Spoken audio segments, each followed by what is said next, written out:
Corona का कोहराम, खबरें और सुर्खियों पर सिर्फ एक ही नाम, गणेश नाइक। नवी मुंबई को 2020 ने एक बात जरूर सिखला दी कि जब सामने एक अनजान चुनौती हो तब ऐसे विकट दौर में एक तजुर्बेदार, एक परिपक्व व्यक्ति ही अपने गहन अभ्यास और निडर साहस से उन कठिनाइयों से लड़ सकता है।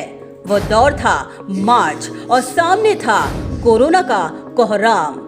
तब ऐसे संवेदनशील स्थिति में अपने फौलादी सीरे और मजबूत इरादों के साथ नवी मुंबईकरों को धैर्य और ढांढस बंधाने इस कोरोना के कोहराम को रोकने के लिए सोशल मीडिया के सहारे सामने आए ऐरोली के विधायक गणेश नाइक। चुनौतियां असंख्य थी, जिंदगी और रोजगार ठप सा था, घर में अनाज के लाले थे, मगर डट कर लड़ना भी जरूरी था। और इसीलिए कोरोना के खतरे का आभास और व्यवस्था को चुस्त और दुरुस्त करने के लिए गणेश नाइक ने मैदान पर उतरने का फैसला लेकर सबसे पहले व्यवस्था देखी नवी मुंबई मनपा वाशी सार्वजनिक अस्पताल की। कमियों को देख एक पल का भी इंतजार न करते हुए गणेश नाइक ने 50 लाख रुपए की आमदन निधि मुहैया करवाई। मरीजों व उनके परिजनों के हालात जाने और रोते बिलखते लोगों का सहारा बने। ये वो समय था जब गणेश नाइक टॉप ट्रेंड में नजर आए। जब सत्ता में बैठे नेता शांत थे तब मोर्चे पर उतरे गणेश नाइक ने नवी मुंबई के 111 वार्ड में मास्क और सैनिटाइजर का वितरण करवाया। इतना ही नहीं, 111 वार्ड के हर गलियों, हर नुक्कड़ में जंतुनाशक फव्वारनी करवाकर फिर एक और बार गणेश नाइक टॉप ट्रेंड में नजर आए। जब कोरोना के लगातार आंकड़े बढ़ रहे थे और इसके कारण शहर में लॉकडाउन लगा, लोगों को जीवन निर्वाह की चिंता खाई जाने लगी, तब नवी मुंबई के 111 वार्ड में गणेश नाइक ने अपनी 24/7 जनसेवा की मुहिम में तैनात लोक प्रतिनिधियों के माध्यम से अनाज के किट मुहैया करवाए। इतना ही नहीं, एक एक चुनौती को पार करने के बाद जब मनपा में प्रशासक लगा, सत्ता नगर सेवकों के हाथ से प्रशासन के पास चली गई, तब मौका था सीधे प्रशासन के साथ तालमेल स्थापित कर इस संक्रमण से निपटने का। ये वो दौर था जब विपक्ष के कटाक्ष की परवाह किए बगैर सिर्फ अपने नवी मुंबईकरों के लिए गणेश नाइक ने प्रखर भूमिका अख्तियार कर आयुक्त से मुलाकातों का दौर शुरू किया। 1, 2, 3, 4 नहीं बल्कि अब तक इस कोरोना काल में 23 मुलाकातों का रिकॉर्ड कायम कर फिर गणेश नाइक सोशल मीडिया में टॉप ट्रेंड पे नजर आए। वहीं उनकी मुलाकातों से हल हो रहे जन समस्याओं से घबराए विपक्ष अपनी ही निष्क्रियता के चलते खुद आलोचना का शिकार होने लगे और उस समय भी गणेश नाइक अपनी इसी भूमिका के लिए सुर्खियों में रहे। एपीएमसी के कारण जब नवी मुंबई में कोरोना के आंकड़े विस्फोटक स्थिति में आए, सभी व्यापारी, कर्मचारियों, माथाड़ी, मापाड़ी के कोरोना जांच और सावधानी को सुनिश्चित करने के लिए गणेश नाइक ने एपीएमसी प्रशासन को बाध्य किया। चोर का झटका बैठा वो एपीएमसी से बैठा। एपीएमसी ये फूड डिस्ट्रीब्यूशन सेंटर है, सब्जी मसाला अन्य दाने, ये कोरोना का भी डिस्ट्रीब्यूशन सेंटर आप बनाना चाहते हैं क्या? ये मैंने बोला। मुंबई इलाके के लोगों की असुविधा होए ऐसे हमारी इच्छा नहीं है, लेकिन यहाँ के लोगों को मरने के लिए कोई इलाज बनाता होगा तो वो लोगों को रोकने के लिए हम पूरे व्यवस्था करेंगे। जरूरत पड़ी तो सोशल डिस्टेंस रख के हम लोग मोर्चा भी निकालेंगे। अपनी इसी उग्र भूमिका के लिए गणेश नाइक टॉप ट्रेंड पर रहे।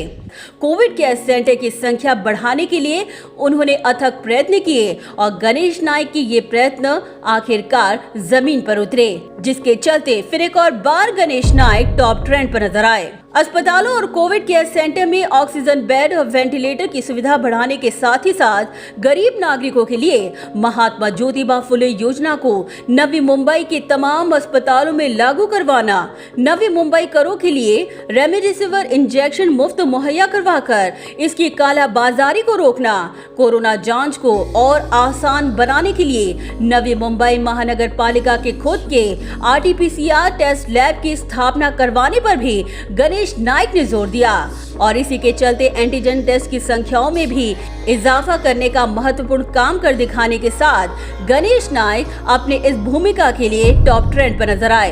वो गणेश नाइक ही थे जिन्होंने नवी मुंबई प्रशासन पर लगाम लगाई और पूर्व मुख्यमंत्री देवेंद्र फडणवीस के साथ विधान परिषद के विरोधी पक्ष नेता प्रवीण दरेकर को नवी मुंबई में लाकर जहां की स्थितियों से उन्होंने उन्हें अवगत करवाया। अपनी इसी भूमिका के लिए गणेश नाइक ने नवी मुंबई से लेकर देश विदेश में सुर्खियां बटोरी।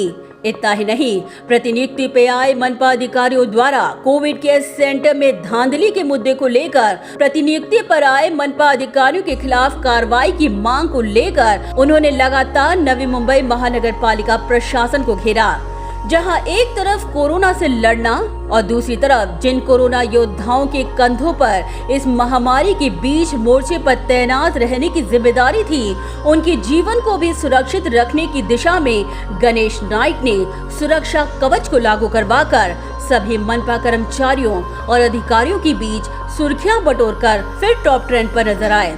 बच्चों की ऑनलाइन शिक्षा, परिसर की स्वच्छता, निजी अस्पतालों की मनमाने बिल पर रोक, डैशबोर्ड के जरिए अस्पतालों में बेडों की संख्या से नागरिकों को सही जानकारी मुहैया करवाना, कोरोना ग्रस्त मरीजों के देखभाल के लिए कॉल सेंटर की सुविधा उपलब्ध करवाना, नवी मुंबई में कोरोना संक्रमण पर लगाम लगाने के लिए ट्रेसिंग, ट्रैकिंग, टेस्टिंग और ट्रीटमेंट पर जोर देते हुए घनी आबादी क्षेत्र और झोपड़पट्टी में डोर टू डोर कोरोना जांच को भी मुमकिन कर दिखाया सिर्फ और सिर्फ गणेश नाइक ने। जब कोरोना संक्रमण में महावितरण के मनमाने बिल का शौक नवी मुंबई करों को दिया गया तो उसके खिलाफ भी अपनी टीम के साथ गणेश नाइक ने बिजली के बिलों को फाड़कर जेल भरो आंदोलन का रास्ता अख्तियार किया। जब कोरोना के आंकड़ों में कमी आई तब शहरों की अन्य समस्याओं को भी गणेश नाइक ने प्रखरता के साथ उठाया।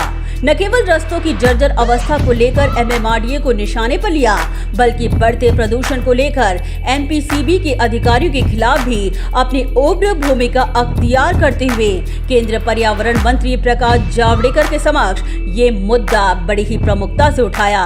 इतना ही नहीं, नवी मुंबई करों के पानी के प्रश्न को लेकर भी उन्होंने दीघा मोगली डैम नवी मुंबई को हस्तांतरण करने की दिशा में केंद्रीय रेलवे मंत्री पीयूष गोयल से भी मुलाकात की।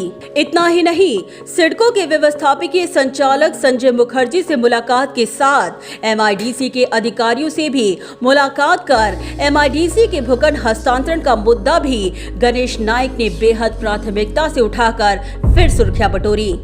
साल गुजरता गया, दिन गुजरते गए, मगर गणेश नाइक के इस सफर को देखकर लगता है कि ये सफर न रुका और न ही कभी रुकेगा और नवी मुंबई में हर साल उनके यही कार्य टॉप ट्रेंड की सूची में जगमगाते रहेंगे। मोनिका भोसले के साथ अर्चना त्रिपाठी की रिपोर्ट।